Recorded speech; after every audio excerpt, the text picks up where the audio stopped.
उजागर कर रहे हैं कि क्या वाकई SC/ST एक्ट को लगभग बेअसर बना देने के बाद अब बारी आरक्षण की है।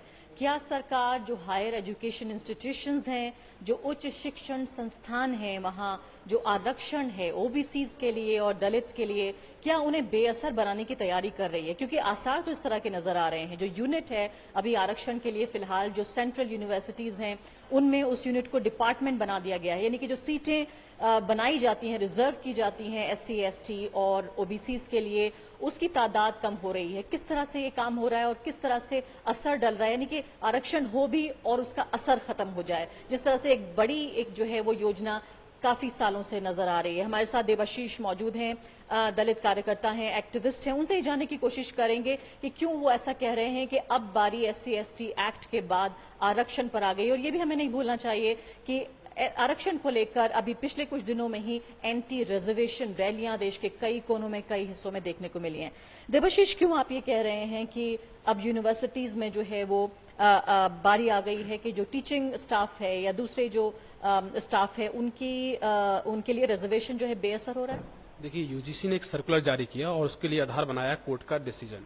सरकार कहती है कि हम कोर्ट के डिसीजन को नहीं मानते, हम इसके लिए रिव्यू पिटीशन फाइल करेंगे। वहीं दूसरी तरफ दूसरे खाने से वो यूजीसी को बोलता है कि आप सर्कुलर जारी कर दीजिए, और इतनी तेजी से जो यूजीसी का जो सर्कुलर उसकी प्रक्रिया प्रारंभ कर दी गई है।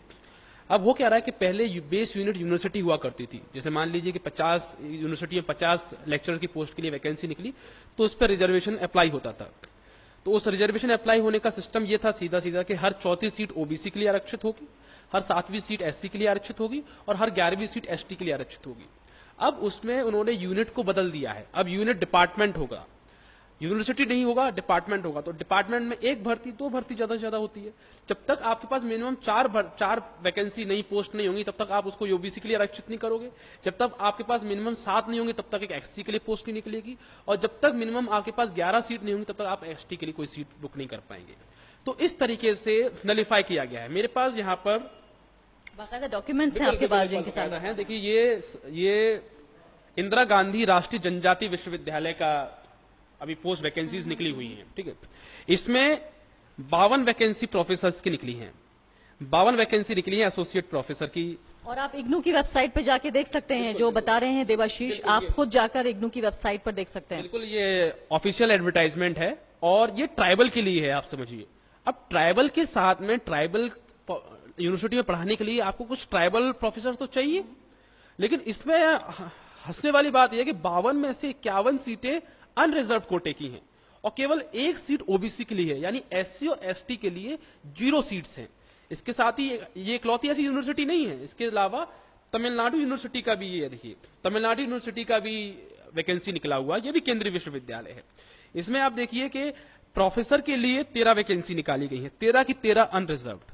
एसोसिएट प्रोफेसर के लिए 30 वैकेंसी निकाली है, 30 की 30 अनरिजर्व्ड, और असिस्टेंट प्रोफेसर के लिए 22 वैकेंसी निकाली गई हैं, उसमें से केवल 2 ओबीसी के लिए है। और इसके अलावा आपके पास उदाहरण ये भी हैं कि जो हरियाणा केंद्रीय विश्वविद्यालय है, सेंट्रल यूनिवर्सिटी ऑफ हरियाणा, इसके अलावा और भी कई विश्वविद्यालय हैं जिनके एग्जाम्पल हैं। लेकिन देवाशीष, मन में ये सवाल आता है कि अगर आरक्षण की कैटेगरी में नहीं अप्लाई कर पा रहा है दलित और ओबीसी समुदाय, तो वो जनरल कैटेगरी में क्यों ना अप्लाई करे? देखिए, इसमें भी बहुत बड़ा क्रक्स है। देखिए, अभी हरियाणा पीएससी ने एक सर्कुलर जारी किया। हरियाणा पीएससी में 95 प्रोफेसर्स के लिए वैकेंसी निकली और उसमें 95% सीटें अनरिजर्व कैटेगरी में निकली।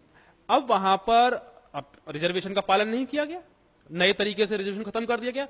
उसके बाद भी चलो दलित युवाओं ने, जो एससी एसटी ओबीसी के युवाओं, उन्होंने कहा चलिए हम लोग ओपन कैटेगरी से अप्लाई कर देते हैं, कम से कम वहां तो हमारी सुनवाई होगी। आपको जानकर आश्चर्य होगा कि वहां पर उनके फॉर्म इस बात को लेकर कैंसिल कर दिए गए हैं कि आपने जो नेट क्वालिफाई किया है, आपने वो नेट क्वालिफाई तो रिजर्व कैटेगरी से किया है।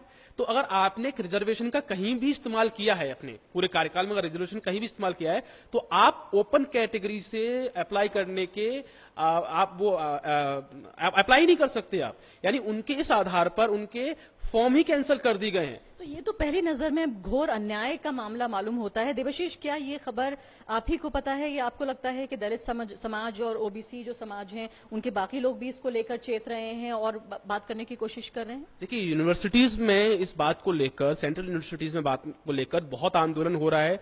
दिल्ली विश्वविद्यालय में ही 1 महीने लगभग से प्रोफेसर्स हैं दलित इस समाज के, SC ST OBC समाज के, एडॉक फैकल्टी सब धरना प्रदर्शन आंदोलन कर रहे हैं। इसके अलावा देश की तमाम अलग अलग यूनिवर्सिटीज में यह आंदोलन हो रहे हैं, लेकिन शायद जो हमारा आम जनमानस है उस तक ये बात पहुंची नहीं है। शायद मामला बहुत टेक्निकल होता है और जो मेन स्ट्रीम मीडिया है वो इस आपको लिखता नहीं है, दिखाता नहीं है। यानी जो so called main stream media है, जो कि कहीं ना कहीं स्टैब्लिशमेंट का हिस्सा है, उसको ये खबर सुहाती नहीं है कि वो इस खबर को दिखा पाए। बेहद हैरानी की बात है, हमारे दर्शक जो हैं वो भी इसे देख रहे हैं कि किस तरह से बाकायदा डॉक्यूमेंट्स के साथ सपोर्ट कर रहे हैं देवाशीष अपनी बात को, कि धीरे धीरे जो एक सोची समझी जो योजना है उसके तहत, मैं अगर साजिश ना भी कहूं तब भी योजना जो है सोची समझी कि आरक्षण हो तब भी बेअसर हो जाए। दो बड़ी चीजें जो बाबा साहब भीमराव अंबेडकर ने खासकर कॉन्स्टिट्यूशन के अंदर डाली, उसमें सबसे बड़ी बात तो रिजर्वेशन था SC STs के लिए। और उसके बाद कुछ सालों बाद जब ये महसूस हुआ कि जो आम जो हमारे पास कानून थे वो काफी नहीं थे, जब SC ST एक्ट बनाया गया।